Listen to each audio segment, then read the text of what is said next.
Hello दोस्तों। स्वागत है आप सभी का आपके अपने यूट्यूब चैनल सुपर मैथमेटिक्स 2.0 पर। तो कैसे हो भाई आप सभी? उम्मीद है आप सभी अच्छे होंगे। तो हमने भाई इसकी 3 क्लास करा दी। ओके। अभी आपकी चौथी क्लास है। तो सभी भाई लाइव जुड़ जाएं और कमेंट करके बताएं कि मेरी आवाज़ आपको सही आ रही है। और जो भी भाई क्लास को पहली बार देख रहे हैं वो चैनल को सब्सक्राइब कर लें और वीडियो को लाइक कर दें। ओके। देखिए मैंने क्वेश्चन 30 कराए थे। अब ये 31वां क्वेश्चन चलेगा। अब आप सोच रहे होंगे कि सर आप 10-10 क्वेश्चन करा रहे हो, इससे क्या होगा? क्या ये बुक समाप्त हो जाएगी जल्दी? इस प्रकार तो इसे भाई 2 साल लग जाएंगे बुक को ख़त्म होने में। तो भाई मैं आपसे ये कह रहा हूँ कि देखिए, मैं 11 तारीख को खाटू श्याम जाऊँगा। ओके। वहाँ से आने के बाद आपको रेगुलर क्लास ऑनलाइन मिलेगी ये। और जब इस क्लास को हम ऑनलाइन कराएंगे तो भाई इस बुक का जो टाइम है 101 दिन में पूरा कंप्लीट करने का, हो सकता है उससे हम पहले ही ख़त्म कर दें इसको, और या फिर उससे 2-4 दिन या 5 दिन 10 दिन बाद ख़त्म कर दें। ठीक है ना? दोनों ही संभावना हो सकती हैं। बस आपका मुझे साथ चाहिए। ओके। और रेलवे वाली बुक आपकी चली रही है। तो उसे भी आप लाइव देखें। चलो इसे बनाओ अब क्वेश्चन को। Question number 31। पेट्रोल के मूल्य में 5% की वृद्धि हुई है। बहुत ज़्यादा चर्चित क्वेश्चन है ये।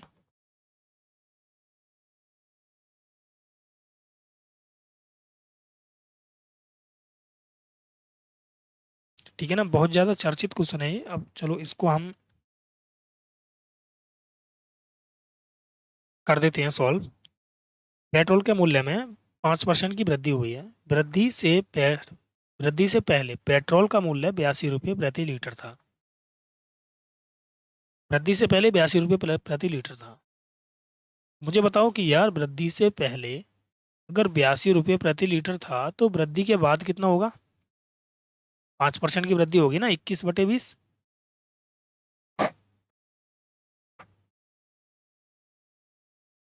अच्छा, आगे इसने बोला क्या है? वृद्धि वृद्धि निकाल दें। आगे इसने क्या बोला है देखो। एक आदमी प्रति महीने 3045 की यात्रा करता है, किलोमीटर की। और उसकी कार प्रति लीटर 15 किलोमीटर का माइलेज देती है, यानी 1 लीटर में 15 किलोमीटर जाती है वो। तो मुझे ये बताओ कि सबसे पहले तो इसे हटा दो यहाँ से, कि इसकी कार ने कितने पेट्रोल की खपत की है। भाई 1 लीटर में ये 15 किलोमीटर जाती है। तो 3045 किलोमीटर चलने में इसने कितना पेट्रोल खर्च किया होगा? 15 दूनी 30, 15 तिया 45, यानी 203 लीटर पेट्रोल या डीजल इसने खर्च कर दिया होगा। 15 का 3045, 203 गुना है तो इसका भी 203 गुना कर दो एक का, यानी 203 लीटर तेल की खपत की है इसने। तो सवाल ने ये बोला है कि पेट्रोल के मूल्य में वृद्धि के कारण उस व्यक्ति की यात्रा पर किए जाने वाले मासिक खर्च में कितनी वृद्धि हुई है। मासिक खर्च में कितनी वृद्धि हुई है ये हमसे पूछा है। तो मुझे ये बताओ कि पहले अगर 82 रुपये प्रति लीटर था तो अब इसमें कितने की वृद्धि कर दी? प्रति किलो में 5% की, यानी 1/20 की वृद्धि हुई है। तो यानी कितने रुपए फालतू मिल रहा है? देखो, पहले पेट्रोल मिल रहा था 82 रुपये प्रति लीटर, और अब जो मिल रहा है वो कितना मिल रहा है भाई? 2 चौक 8, 2 एकम 2, है ना? 2 41 दूनी 82 हो गया ना, पॉइंट और लगा दो यहाँ पे। तो ये 4.1 इतने की वृद्धि हो गई है इसमें। ठीक है ना? अब इसने ध्यान रखना, वृद्धि के बाद का मूल्य नहीं पूछा है। इसने केवल ये पूछा है कि भाई खर्च में कितने की वृद्धि हो गई है। ठीक है ना? पहले 1 लीटर पेट्रोल कितने का था? 82 का था। अब इसमें 4 रुपये 10 पैसे और बढ़ गए हैं। तो 4 रुपये 10 पैसे और बढ़ गए हैं तो भाई उतना ही खर्चा बढ़ गया होगा सीधा सा, है ना? यानी 1 लीटर भी है, ये ध्यान रखना, 1 लीटर पर कितने रुपए बढ़े हैं? 4 रुपये 10 पैसे। तो भाई 203 लीटर पे कितने रुपए एक्स्ट्रा देने पड़ रहे हैं इसको, बस ये हमसे पूछा है। 41 तिया कितना हो गया भाई, 3 एकम 3, 3 चौक 12, 123 हो गया ना। एक हासिल ले लिया मैंने, 41 दूनी 82, 82 और एक हो गया 83। पॉइंट लगाएंगे 1 अंक बाद, तो अप्रोक्स में आ जाएगा कितना, 832 रुपये एक्स्ट्रा खर्च किए हैं इसने। ऑप्शन ए हमारा राइट होगा। बताओ कुछ था इस क्वेश्चन में? कुछ भी नहीं था, सिंपल क्वेश्चन था। ठीक है ना। अगला सवाल देखो। चमन लाल, अरशद और जगजीत सिंह ने कोई चुनाव लड़ा था। मतदान के सभी वोट वैध थे। अरशद को कुल वोटों के 35% वोट मिले थे। चमनलाल को प्रत्येक 35 वोट में से 14 वोट मिले थे। देखो भाई, सबसे पहले हमें अरशद लिख लेता हूँ। अरशद को 35% वोट मिले हैं और चमनलाल को प्रत्येक 35 में से 14 वोट मिले हैं। तो कितने परसेंट वोट मिले हैं भाई? 7 पंजे 35, 7 दूनी 14, 5 से काटो इसे, 5 दूनी 10, यानी 40% वोट मिले हैं चमनलाल को। बच कौन गया भाई? जगजीत। विजेता को सबसे कम वोट वाले, अब मुझे ये बताओ कुल मिला के इनके पास कितने हो गए? 75, तो जगजीत को मिले होंगे 25%। विजेता कौन रहा? चमनलाल। तो सब सवाल ने बोला है विजेता को सबसे कम वोट पाने वाले व्यक्ति की तुलना में इतने वोट अधिक मिले हैं। विजेता को कितने वोट अधिक मिले हैं भाई? 15% अधिक मिले हैं, लेकिन क्वेश्चन के अकॉर्डिंग 4950 अधिक मिले हैं। तो 1% की वैल्यू 15 तिया 45, 15 तिया 45, 330 वोट अधिक है। मतदान हुए सभी वोटों की संख्या, यानी 100% की वैल्यू इसने पूछी है, तो ये आ गया आपका 33,000। ऑप्शन डी हमारा राइट होगा। ठीक है ना। अगला सवाल देखो, अब सिंपल सवाल था। एक बल्लेबाज ने 124 रन बनाए, जिसमें 6 चौके और 10 छक्के शामिल हैं। उसके कुल स्कोर में कितने रन विकेटों के बीच दौड़कर बनाए हैं, यानी कितने परसेंट बनाए हैं? भाई रन जो थे वो कितने हैं? 124। और देखो 6 + 4, यानी छक्के और चौके के कितने रन हैं? तो देखिए 4 तो इसने चौके मारे हैं, एक चौके में 4 रन होते हैं, तो 6 चौके में हो गए 24 रन। और 10 छक्के मारे हैं, मतलब एक छक्के में 6 रन होते हैं, तो 10 × 6 = 60 हो गई है। कुल मिला के कितने हो गए? 84।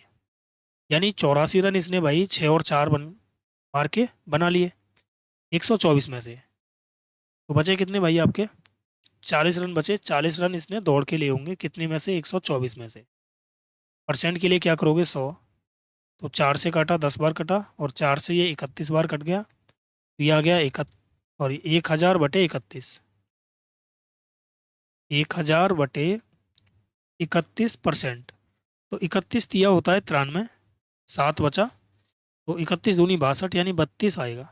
ऑप्शन डी हमारा राइट होगा, 32 सही, 8/31%। ओके, आया क्या आपकी समझ में? चलो अगला सवाल देखते हैं अब। ये सवाल आपका अच्छा है भाई।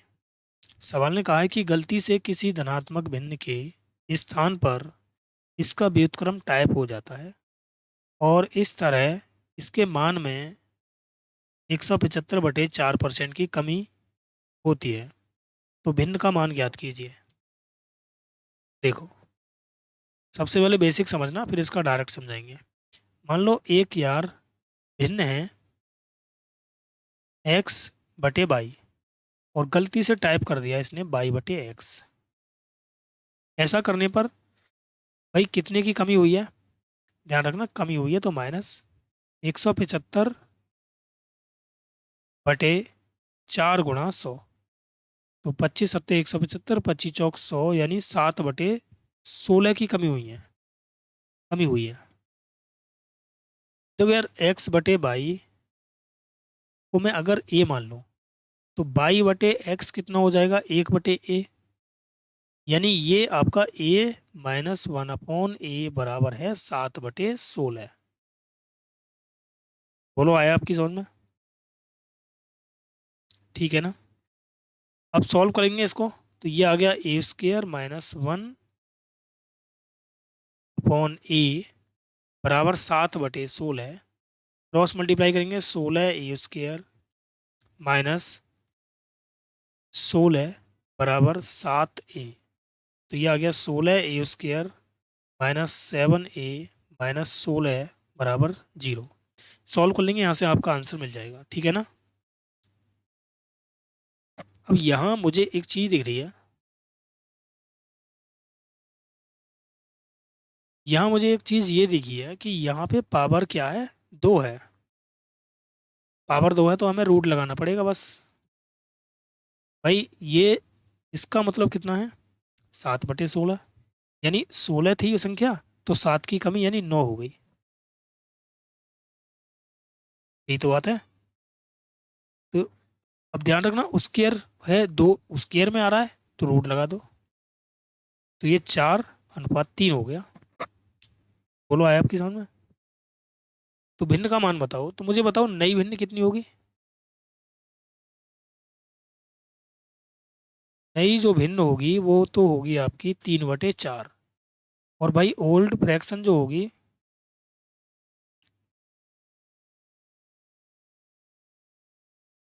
वो कितनी होगी, 4/3। इसने बोला है कि भाई भिन्न का मान बताओ, यानी ओल्ड वाली भिन्न पूछिए इसने, 4/3, ऑप्शन बी हमारा राइट होगा। भाई इसको आप कैसे लिखोगे, इसको आप 9/16 लिखोगे ना, नई भिन्न है ये। तो पुरानी भिन्न कितनी होगी, 16/9, और 2 बार है तो भाई इसे लगा दो, 4/3 आ गया। ऐसे कर लो। ठीक है ना?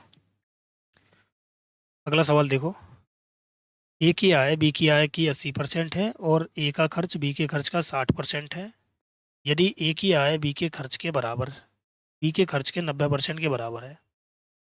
देखो ए और बी हैं, ये क्या है भाई, इनकम, और ये एक्सपेंडिचर है। सवाल ने बोला है कि यहाँ से देखना, यदि ए की आय बी के खर्च के 90% के बराबर है, इसका मतलब क्या है, इसका मतलब ये है कि अगर ए की आय बी के खर्च के 90% के बराबर है, यानी बी का खर्च अगर 100 है तो ए की आय कितनी है, 90 है। ठीक है ना?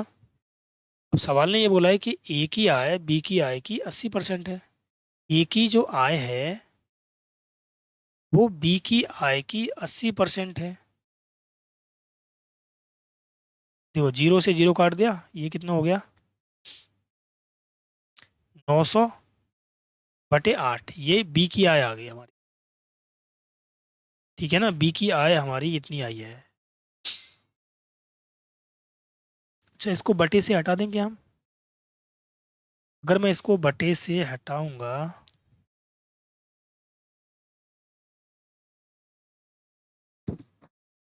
चलो बटे से मत हटाओ वरना तुम कंफ्यूज हो जाओगे, इतना ही रहने दो। ठीक है ना? ये बी की आय कितनी निकाल दी हमने, 900/8। ठीक है ना? बी की आय हमने 900/8 निकाल दी। अगर आप फ्रैक्शन से हटाना चाहते हो तो इसमें 8 की गुणा कर दो, 90 में और 100 में। ठीक है ना? फ्रैक्शन हट जाएगी आपकी। बोलो यहाँ तक किसी को डाउट नहीं होना चाहिए। सवाल ने बोला है ए का खर्च बी के खर्च का 60% है। ए का जो खर्च है वो बी के खर्च का 60% है, यानी बी का खर्च 100 है और इसका 60% अगर मैं निकालूंगा तो ए का जो खर्च आ जाएगा वो कितना आ जाएगा, 60 आ जाएगा। बोलो किसी को दिक्कत यहाँ तक?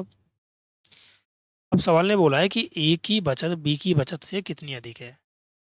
सेविंग निकाल रहा हूँ मैं यहाँ से। अब भाई अगर 90 रुपये आए हैं, 60 रुपये खर्च कर दिया, 30 रुपये बचा इसने, उसी प्रकार इसमें से घटाऊंगा तो 100/8 आ जाएगा, बचत आएगी इसकी।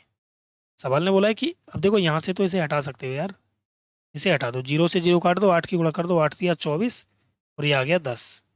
सवाल ने बोला ए की बचत बी की बचत से, तो भाई बी की बचत से एक काम करो, आप 0 को मत हटाओ यहाँ से, आसान होगा तुम्हारे लिए। ये हो गया 240 और ये हो गया 100। 8 की मल्टीप्लाई कर दी मैंने उधर। ठीक है ना? तो अब देखो बी की बचत से, तो बी की बचत 100 है और ए की बचत 240 है, तो बी की बचत से कितनी ज़्यादा आई है, 140। यानी 40% ज़्यादा है, 140 ज़्यादा है। ऑप्शन बी हमारा राइट होगा। ठीक है ना भाई, 100 से कोई चीज़ जितनी ज़्यादा है तो उतनी की वृद्धि होगी, 100 से जितनी कम है तो उतने की कमी होगी। आया आपकी समझ में? अगला सवाल देखो आप। एक व्यक्ति का मासिक वेतन 1,60,000 रुपये है। वह 3 मदों व्यक्तिगत और व्यापारिक खर्च पी पर टी और शिक्षा ऋण ई पर खर्च करता है। यानी इनकम बराबर एक्सपेंडिचर क्या क्या है हमारा, पी प्लस टी प्लस ई, और बाकी क्या है इसकी सेविंग। ये क्या है आपका एक्सपेंडिचर, एक्सपेंडिचर है, और ये सेविंग है, ध्यान रखना। ठीक है ना।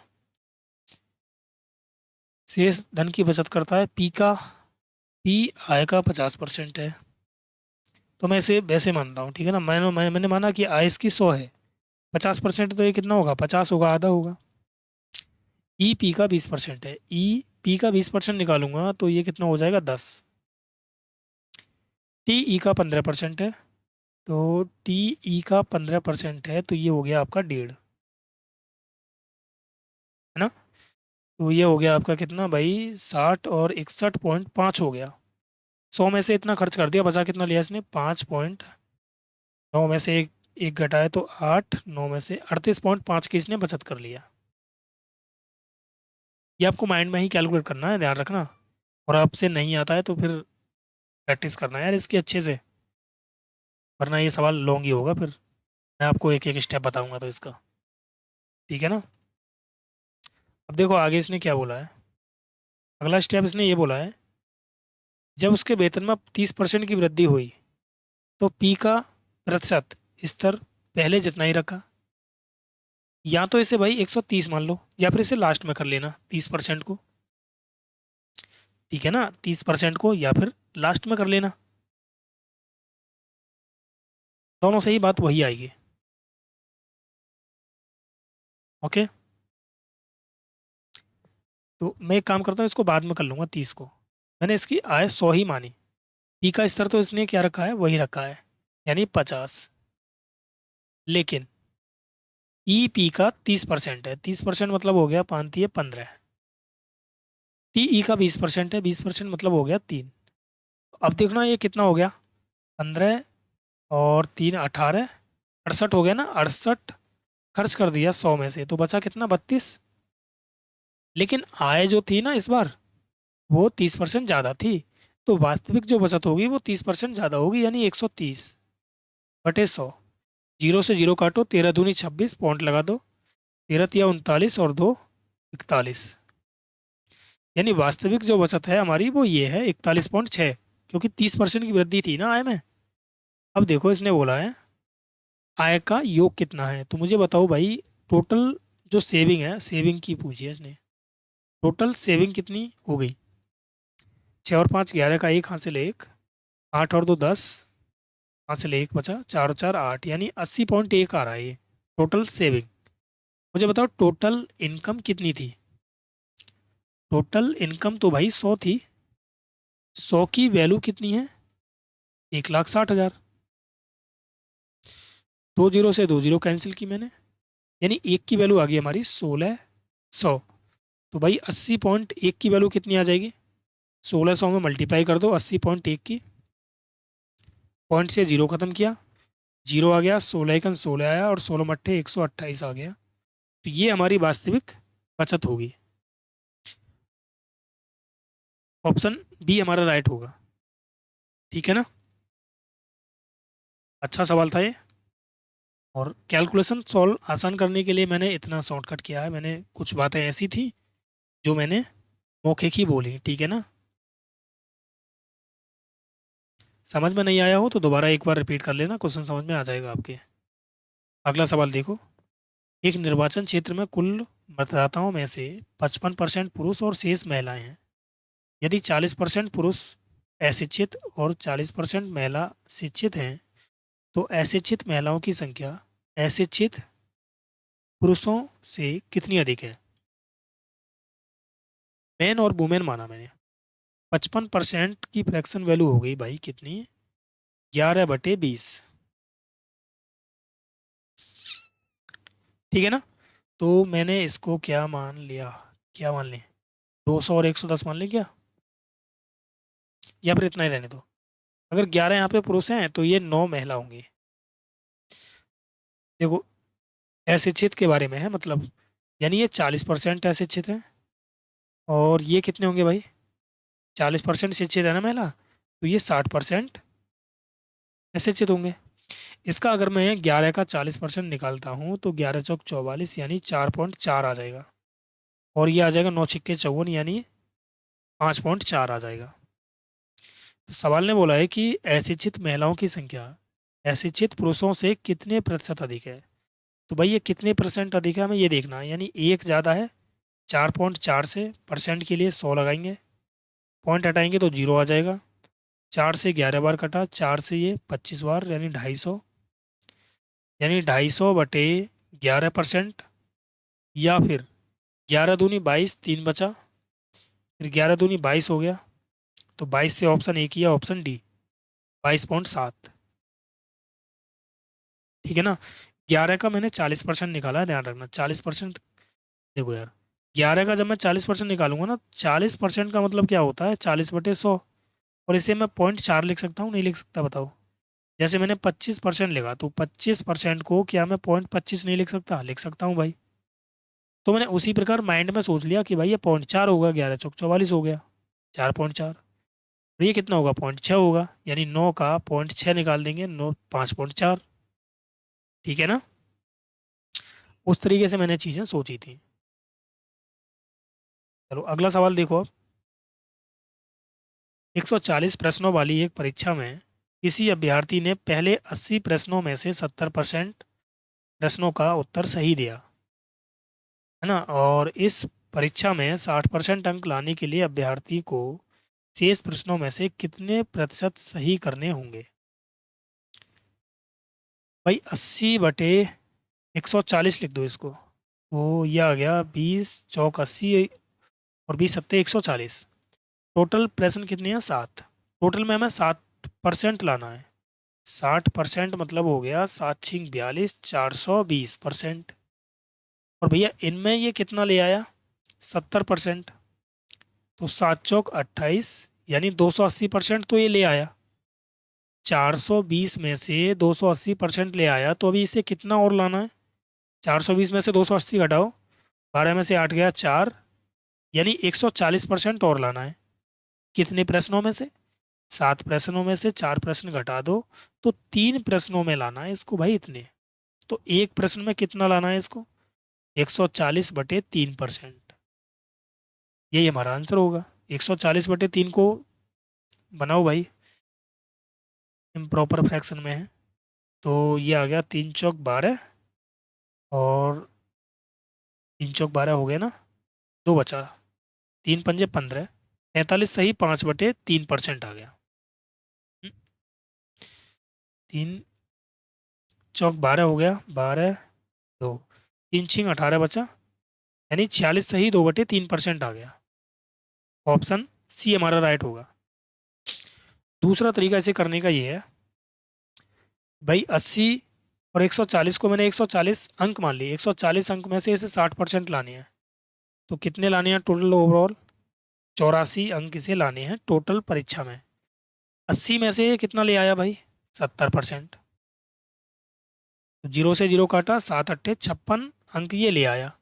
84 में से 56 अंक हमारे आ गए, तो अंक हमें कितने और लाने हैं, 14 में से 6 घटाया 8, और 2, यानी 28 अंक और लाने हैं। कितने प्रश्नों में, तो ये लाने हैं हमको भाई, 140 में से 80 कर दिए, 60 बचे, यानी कि 60 प्रश्नों में से हमें 28 अंक लाने हैं, और ये परसेंटेज में हमको बताना है कितने हैं। तो 20×3 = 60, और 20×5 = 100, 28×5 = 140/3%, और इसका मतलब होता है कितना, 46 सही, 2/3%।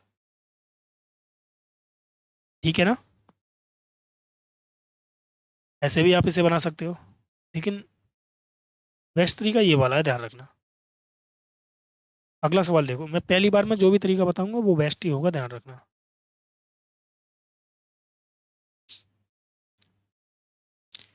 फ्रैक्शन व्रैक्शन कुछ भी लगाने की कोई ज़रूरत नहीं है आपको यार। एक शहर की जनसंख्या 1,25,000 है, यदि वार्षिक जन्म दर 12.7% है और वार्षिक मृत्यु दर 2.7% है। अगर देखो यार, बॉर्न कितना है भाई, 12.7%, यानी जन्म दर, और डेथ कितनी हो रही है, 2.7%। मुझे बताओ ओवरऑल तो यहाँ पे केवल 10% ही जन्म दर हो रही है भाई। 12.7% अगर जन्म ले रहे हैं तो 2.7 की मृत्यु हो रही है, तो ओवरऑल जन्म कितनी हो रहे हैं, 10% का, यानी 10% की प्रतिवर्ष वृद्धि हो रही है, इसने ये बोला है। ठीक है ना, तो 3 वर्ष बाद कितनी होगी। तो देखो भाई, 1,25,000 अगर हमारी जनसंख्या थी, तो इसमें 10% की वृद्धि हो रही है, तो 11/10 गुणा 11/10, 11 का मल्टीपल देख लो, जो भी ऑप्शन है वही हमारा आंसर होगा। देख लें 11 का मल्टीपल, तो 5 और 2 7, 7 4 11, 8 और 3 11, मतलब यही है। और भी देख लें क्या, ये हो रहा है 5 और 5 10, 10 और 4 14, 6 और 2 8, ये नहीं है। 5 और 2 7, 7 4 11, ये भी नहीं है। 5 और 3 8, 8 4 12, ये भी नहीं है। मतलब ऑप्शन ए है हमारा। 11 का मल्टीपल देख रहा हमने, ये कितना आया, 43, 2 8 5। 3 जीरो से 3 जीरो कैंसिल हो जाएंगी ना ये, ठीक है ना। मल्टीप्लाई करके आप देख लेना खुद ही।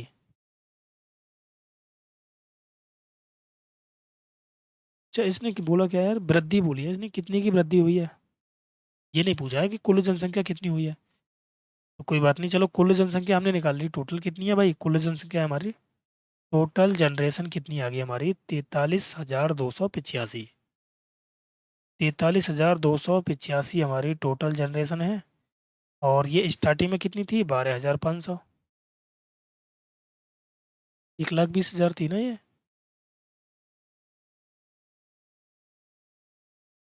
तो कहीं गलती कर रहे हैं भाई हम, ये नहीं होगी, गलत हो रहा है टोटल जनरेशन। देखो 125 में अगर मैं 11 की मल्टीप्लाई करता हूँ तो 5 7 3 1 आ जाएगा। फिर 11 की मल्टीप्लाई करूँगा, 5 5 7 12, 7 और 3 10 और 1 11, यहाँ से ले 1, 3 और 1 4 और 1 5, यानी 1। फिर 11 की मल्टीप्लाई कर देना अंतिम, 5 7 3 6 6 1, यानी ये आ जाएगी आपकी 16 63 75। यानी वर्तमान की जनसंख्या अगर ये पूछता तो ये इतनी होती, लेकिन इसने बोला कि वृद्धि बताओ मैं तो केवल। तो भाई इसको घटा दो, 12,000, 1,25,000 को जब मैं घटाऊंगा तो ये 375 आएगा लास्ट में। तो बी ऑप्शन बनेगा फिर आपका, है ना, बी ऑप्शन आपका राइट हो जाएगा फिर। 375 तो ये आ जाएगा, और इसको घटाएंगे तो 1 बचा और 4, यानी ये आ गया आपका। ठीक है ना। अगला सवाल देखो अब। यदि किसी वस्तु के मूल्य में 35% की वृद्धि होती है, तो एक परिवार को उस वस्तु की खपत में कितने प्रतिशत की कमी करनी होगी ताकि खर्च में वृद्धि ना हो। वस्तु के मूल्य में, प्राइस में क्या हुआ है, देखो ऐसा सवाल आसान होता है। 35% का मतलब होता है 7/20, यानी 20 से ये 27 हो गया। फिर क्या हुआ है, एक परिवार को उस वस्तु की खपत यानी क्वांटिटी कितनी होगी, 27/20, खपत में कितने परसेंट की कमी करनी होगी ताकि खर्च में वृद्धि ना हो। तो खपत में भाई कितने की कमी हुई है, 7 की 27 पर, परसेंट के लिए 100, यह आ गया 700/27%। 27 दूनी होगा 54, ठीक है ना। और कितना बचा आपका, 70 में से 54 घटाएंगे तो 16, 160 हो गया।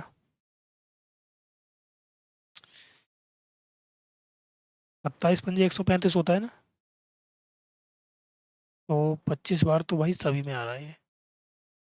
135 को अगर मैं घटाऊंगा तो कितना बचा, 5 2 यानी 25, सही 25/27। ऑप्शन सी हमारा राइट होगा। ठीक है, सी हमारा राइट आंसर हो जाएगा। तो चलिए भाई, इस क्लास में हम इतने ही क्वेश्चन लेंगे। इससे आगे के क्वेश्चन हम कल की क्लास में देखेंगे। ओके, मतलब अगली क्लास में देखेंगे। तो जो भी भाई क्लास को पहली बार देख रहे हैं वो चैनल को सब्सक्राइब कर लें और वीडियो को लाइक शेयर कर दें। और कुछ भी समझ में नहीं आता है तो हमारे टेलीग्राम चैनल से ज्वाइन हो जाएं, या फिर हमने डिस्क्रिप्शन बॉक्स में व्हाट्सअप ग्रुप भी बना रखा है, तो उसका लिंक डाल रखा है, वहाँ से हमारे व्हाट्सअप ग्रुप से भी ज्वाइन हो सकते हैं। ठीक है ना, चलिए फिर मिलते हैं अगली क्लास में। ओके बाय, जय हिंद सभी के लिए।